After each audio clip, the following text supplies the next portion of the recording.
Assalamualaikum warahmatullahi wabarakatuh. Saya Silvi Zainul Azki, mahasiswa Poltekkes Kemenkes Padang, jurusan Kesehatan Lingkungan. Akan menampilkan video pelayanan kesehatan lingkungan di Puskesmas. Pelayanan kesehatan merupakan serangkaian kegiatan yang bertujuan untuk mewujudkan lingkungan yang sehat baik dari aspek fisik, kimia, biologi, maupun sosial guna untuk mencegah terjadinya penyakit atau gangguan kesehatan yang diakibatkan oleh faktor risiko lingkungan. Di mana alur pelayanan kesehatan lingkungan, yang pertama, pasien menuju ruang pendaftaran. Lalu pasien akan melakukan pemeriksaan di ruang pemeriksaan umum.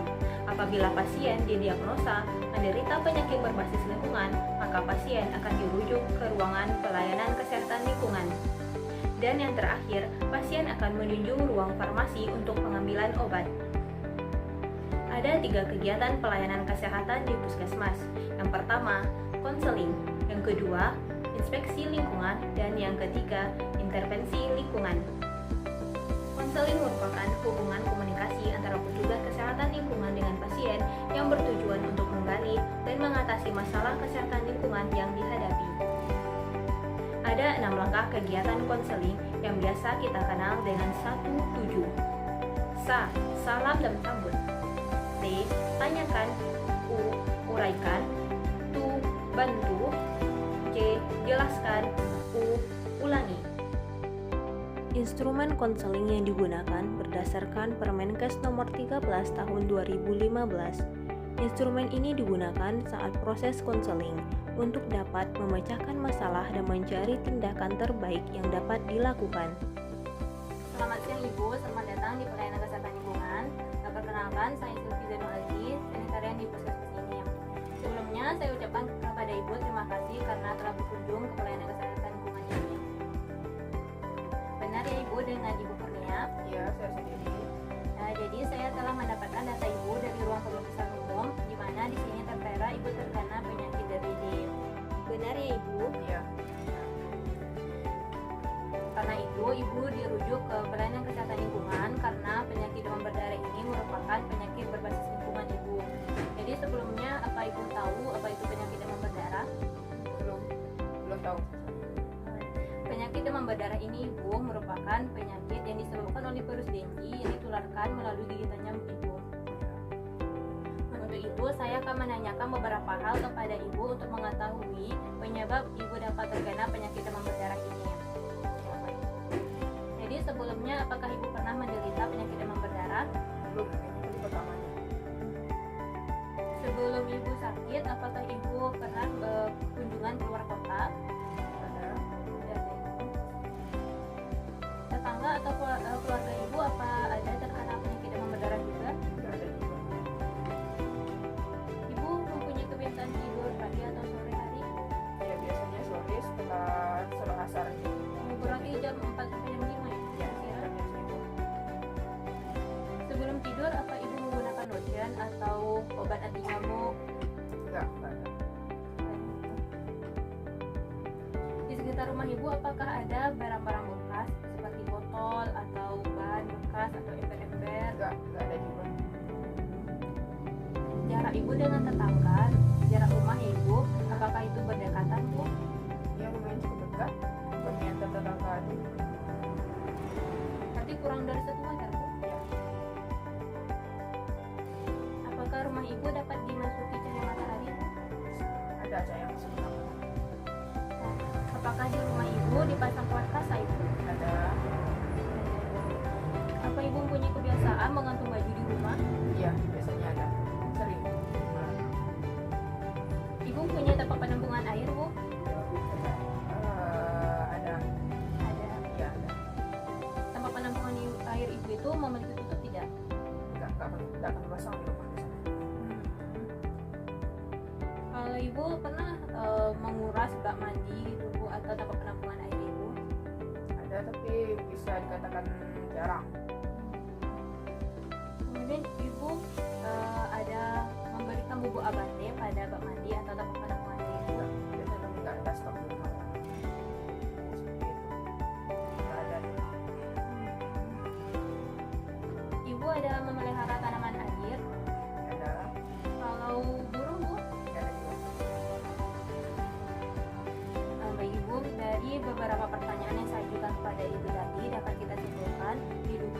ibu dapat terkena penyakit demam berdarah itu yaitu lingkungan rumah ibu yang kurang baik. Kemudian ibu mengatakan tadi ibu mempunyai tempat penampung air tapi tidak cukup, dan ibu juga mengatakan tadi bak mandi ibu jarang dikuras gitu kan.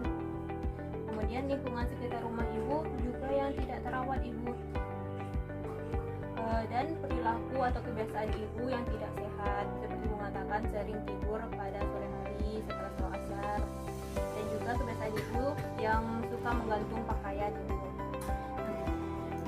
Dari uraian tadi dapat saya sarankan kepada ibu untuk ibu tempat air ibu di rumah tersebut ibu memiliki tutup hendaknya bu. Kemudian bak mandi ibu sebaiknya dikuras satu minggu sekali. Atau tidak ibu dapat memberikan bubuk abate bu untuk membunuh jentik-jentik nyamuk sehingga tidak terjadi perkembangbiakan nyamuk di tempat air ibu. Jadi ibu untuk kebiasaan ibu yang sering menggantung baju, saya sarankan ibu untuk melipatnya. Kalau baju tersebut telah kotor, silakan ibu langsung cuci ya ibu, jangan menggantung baju karena itu dapat menjadi tempat peristirahatan nyamuk ibu. Kemudian ibu hendaknya mengurangi kebiasaan ibu untuk tidur pada sore hari karena pada jam itu ibu lebih berpotensi untuk terkena gigitan nyamuk ibu. Jadi sampai di sini apa ibu paham? Ya, saya paham. Baiklah ibu, untuk tindakan selanjutnya saya akan melakukan inspeksi kesehatan lingkungan ke rumah ibu. Biasanya dilakukan 1 kali 24 jam setelah konsultasi ini ya bu. Jadi kapan saya bisa melakukan kunjungan ke rumah ibu? Boleh, besok bisa langsung datang ke rumah saya. Kira-kira jam berapa ibu? Setelah syukuran ya, jam 2 aja. Jadi besok saya akan melakukan kunjungan ke rumah ibu pada jam 2 ya ibu. Apakah ibu ada pertanyaan? Saya rasa untuk hari ini nggak ada, mungkin besok kalau ada saya tanya lagi. Baik ibu, terima kasih ibu atas kunjungannya. Semoga ibu lekas sembuh. Setelah dilakukannya konseling, terdapat 2 masalah yang menjadi penyebab pasien terkena penyakit demam berdarah. Yang pertama, lingkungan rumah pasien yang kurang baik. Ini terjadi karena tempat penampungan air di rumah pasien tidak memiliki tutup. Kemungkinan itu akan menjadi tempat perindukan nyamuk. Dan yang kedua, kebiasaan pasien yang tidak sehat, di mana pasien mempunyai kebiasaan menggantung pakaian, itu akan menjadi tempat peristirahatan nyamuk. Dan pasien juga tidak menggunakan lotion atau obat anti nyamuk, atau pasien juga tidak menggunakan kelambu ketika tidur untuk meminimalkan terjadinya gigitan nyamuk. Serta pasien juga mempunyai kebiasaan tidur pada sore hari, sekitar jam 4 atau 5 sore. Kebiasaan seperti itu, pasien akan lebih berpotensi terkena gigitan nyamuk, di mana nyamuk Aedes aegypti mempunyai pola aktivitas yang diurnal atau aktif pada pagi dan sore hari. Nyamuk ini akan menghisap darah manusia untuk mendapatkan protein sebagai bekal bertelur. Nyamuk demam berdarah biasanya beroperasi pada jam 9 sampai 10 pagi atau jam 4 sampai 5 sore. Tindakan selanjutnya setelah dilakukan konseling yaitu inspeksi kesehatan lingkungan. Biasanya dilakukan 1 kali 24 jam setelah konseling. Inspeksi kesehatan lingkungan merupakan kegiatan pemeriksaan dan pengamatan secara langsung terhadap media lingkungan dalam rangka pengawasan berdasarkan standar, norma, dan baku mutu yang berlaku untuk meningkatkan kualitas lingkungan yang sehat. Ada 4 metode inspeksi kesehatan lingkungan. Yang pertama, pengamatan fisik media lingkungan. Yang kedua, pengukuran media lingkungan di tempat. Yang ketiga, uji laboratorium. Dan yang keempat, analisis risiko kesehatan lingkungan.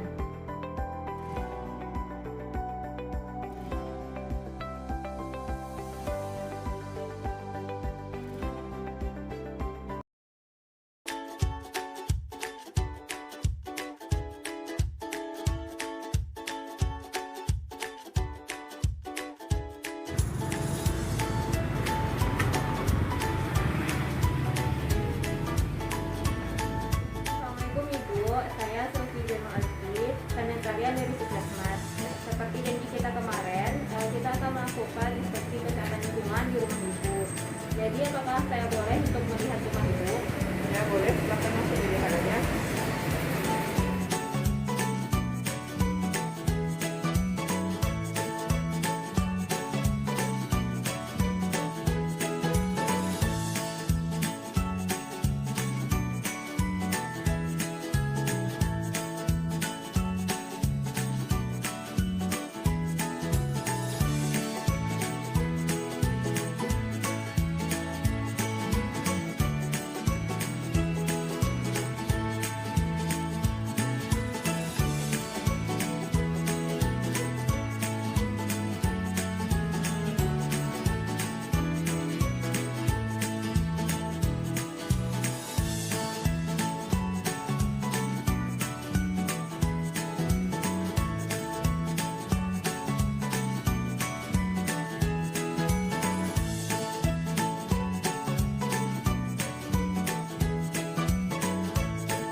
Terima kasih ibu sebelumnya karena telah mengizinkan saya untuk melihat rumah ibu.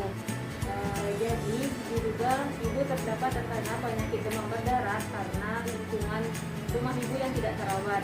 Seperti yang kita lihat tadi, di mana di tempat penampungan air di sekitar ibu terdapat jangkrik nyamuk ibu. Itu yang menjadi tempat kehidupan nyamuk. Jadi saya sarankan kepada ibu untuk selalu membuang air pada tempat penampungan air di sekitar ibu, sehingga di sana tidak lagi menjadi tempat kehidupan nyamuk ibu. Dan juga tadi di belakang ada bekas akuarium ya ibu. Itu juga terdapat jangkrik nyamuk ibu. Sebenarnya ibu buang, dan jika tidak digunakan lagi dapat ibu simpan. Dan penyebab yang kedua yaitu perilaku ibu yang tidak sehat. Tadi saya lihat banyak ibu gantungan baju ibu. Jadi saya sarankan kepada ibu untuk menurunkan dan melipat baju yang tergantung tadi ibu. Dan jika tidak digunakan lagi atau dalam artian kotor, silakan ibu langsung cuci, karena pada baju-baju yang digantung itu ibu dapat menjadi tempat peristirahatan nyamuk. Dan ibu saya sarankan juga untuk meminimalkan risiko ibu terkena gigitan nyamuk, ibu dapat menggunakan lotion atau obat anti nyamuk, atau ibu juga dapat menggunakan pelampu pada waktu tidur. Dan seperti yang ibu katakan kemarin, ibu suka atau sering tidur lepas kasar di tempat atau di rumah ibu. Dan sebaiknya ibu juga mengurangi tidur pada jam segitu, karena ibu akan lebih berpotensi untuk terkena gigitan nyamuk. Dan dalam ilmu medis kita kan juga dilarang ibu untuk tidur pada lepas kasar karena dapat menyebabkan penyakit pikun ibu. Seperti saya jelaskan tadi, apakah ibu paham? Ya, yang sejauh ini saya rasa paham dan bisa diterapkan untuk dari hari ini sampai seterusnya. Baik ibu, terima kasih ibu atas waktunya. Saya pamit ibu. Assalamualaikum. Waalaikumsalam.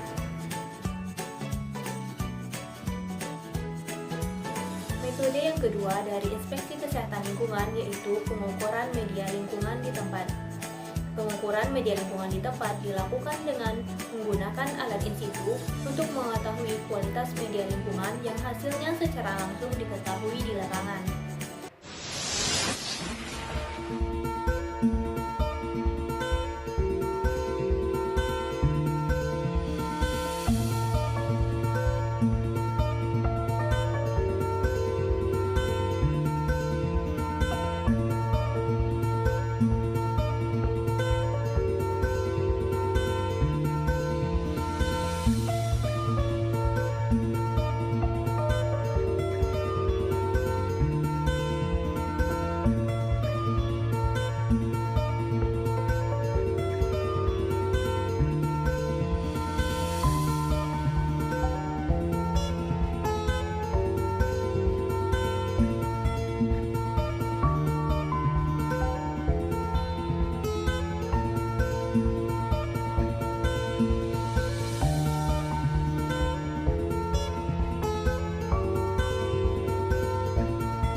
Permisi Ibu.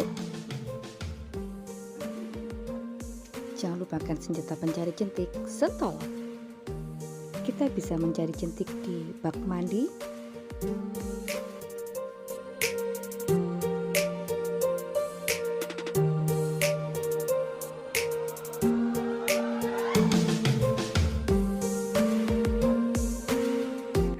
penampungan dispenser air minum, pot bunga yang berisi air,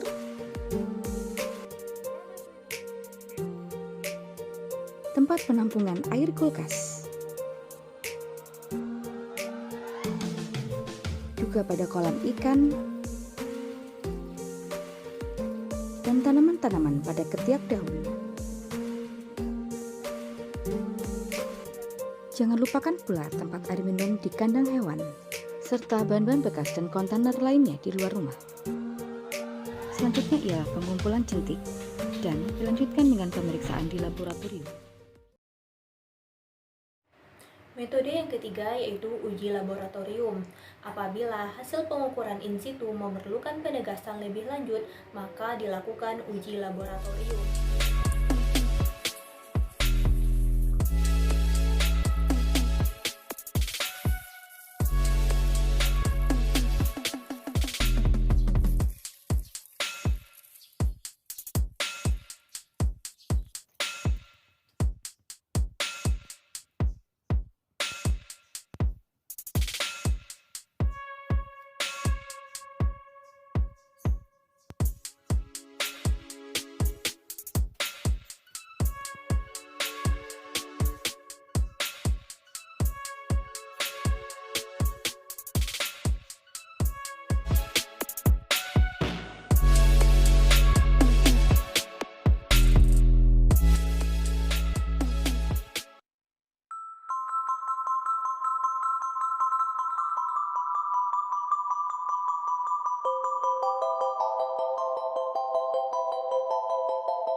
Dan metode yang keempat yaitu analisis risiko kesehatan lingkungan, di mana analisis risiko kesehatan lingkungan merupakan pendekatan dengan mengkaji atau menelaah secara mendalam untuk mengenal, memahami, dan memprediksi kondisi dan karakteristik lingkungan yang berpotensi terhadap timbulnya risiko kesehatan. Analisis risiko kesehatan lingkungan dilakukan melalui 4 cara. Yang pertama, identifikasi bahaya. Yang kedua, evaluasi dosis respon. Yang ketiga, pengukuran pemajanan. Dan yang keempat, penetapan risiko. Dan hasil analisis risiko kesehatan lingkungan ditindaklanjuti dengan komunikasi risiko dan pengelolaan risiko dalam merencanakan tindak lanjut yang berupa intervensi kesehatan lingkungan. Dan kegiatan ketiga dari pelayanan kesehatan lingkungan yaitu intervensi kesehatan lingkungan, di mana intervensi kesehatan lingkungan merupakan tindakan penyihatan, pengamanan, dan pengandalian untuk mewujudkan kualitas lingkungan yang sehat, baik dari aspek fisik, kimia, biologi, maupun sosial yang berupa komunikasi, informasi, dan edukasi, serta pergerakan atau pemberdayaan masyarakat. Yang kedua, perbaikan dan pembangunan sarana. Yang ketiga, pengembangan teknologi tepat guna. Dan yang keempat, rekayasa lingkungan.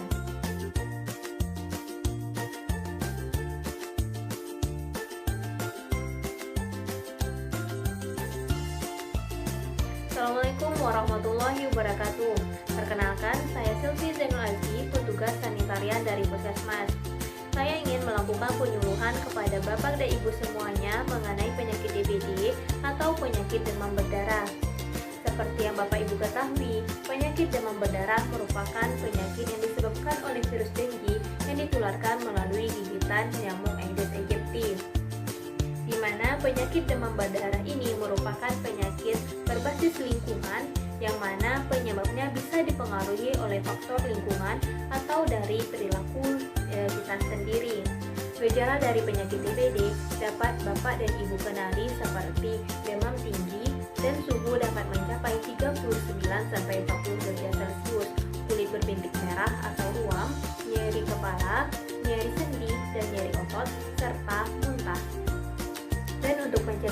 segeralah lakukan dengan 3M+, yaitu menutup dan menguras tempat penampungan air, memanfaatkan dan mendaur ulang barang bekas, serta plus mencegah perkembangbiakan nyamuk. Karena satu kali gigitan saja dapat menularkan. Terima kasih kepada Bapak dan Ibu semua. Sekian dari saya, semoga kita tetap sehat. Assalamualaikum warahmatullahi wabarakatuh.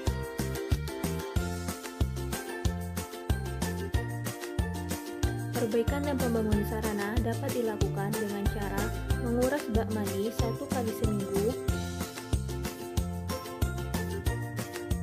menutup tempat penampungan air,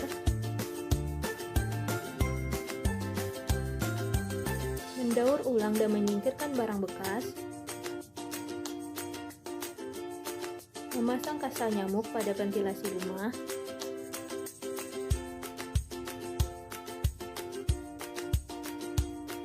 dan membuka jendela sehingga ruangan menjadi terang,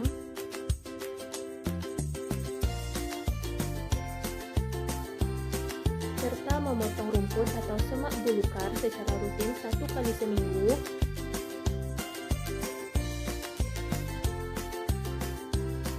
dan dapat melakukan fogging untuk di luar rumah.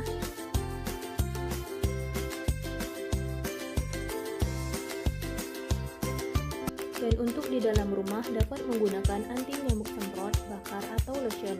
Dan untuk nyamuk fase jentik dapat menggunakan larva sidaha atau abate.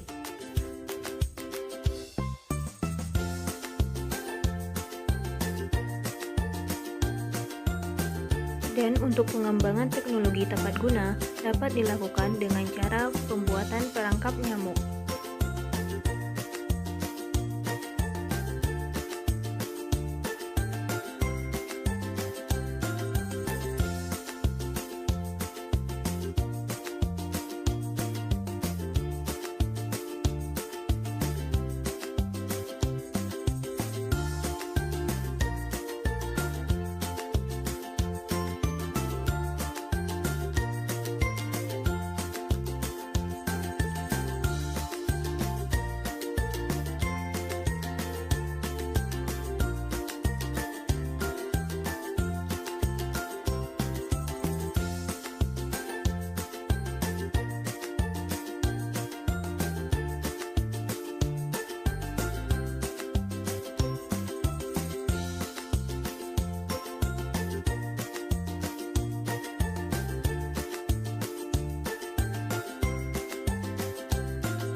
Dan rekayasa lingkungan